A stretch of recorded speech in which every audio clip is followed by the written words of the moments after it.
डहाणू उत्पादन शुल्क विभागाची धडक कारवाई समोर आली आहे। डहाणू उत्पादन शुल्क विभागाने धडक कारवाई करत विदेशी मद्यासह 31,53,240 रुपयांचा एवज जप्त केला आहे। राज्य उत्पादन शुल्क विभागाच्या डहाणू कार्यालयाने पालघर जिल्हा लगतच्या केंद्रशासित प्रदेशातून होणाऱ्या मद्य तस्करी प्रकरणी कारवाई केली आहे। विदेशी मद्याचे 300 बॉक्स आणि आयसर टेम्पो पोलिसांनी जप्त केला आहे। या कारवाईत 31,53,240 रुपयांचा एवज ताब्यात घेण्यात उत्पादन शुल्क विभागाला यश आलं असून यामधील आरोपी मात्र फरार झाला आहे। डहाणू तालुक्यात राज्य उत्पादन शुल्क विभागानं मोठी कारवाई केली आहे। अगदी कागदी पुठ्ठ्यांच्या आड लपून मद्य वाहतूक करणारा परराज्यातील आयसर टेम्पो पोलिसांनी जप्त केला आहे।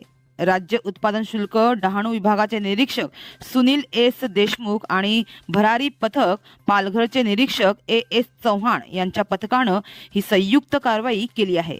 ही कारवाई 4 फेब्रुवारी रोजी करण्यात आली।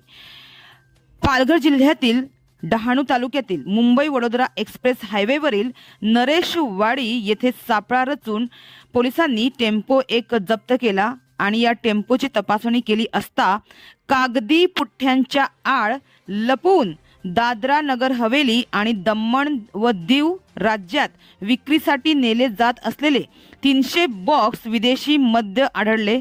हे सर्व बॉक्स महाराष्ट्राच्या बाहेर विक्रीसाठी नेत असताना उत्पादन शुल्क विभागाच्या पथकानं ही मोठी कारवाई केली आहे।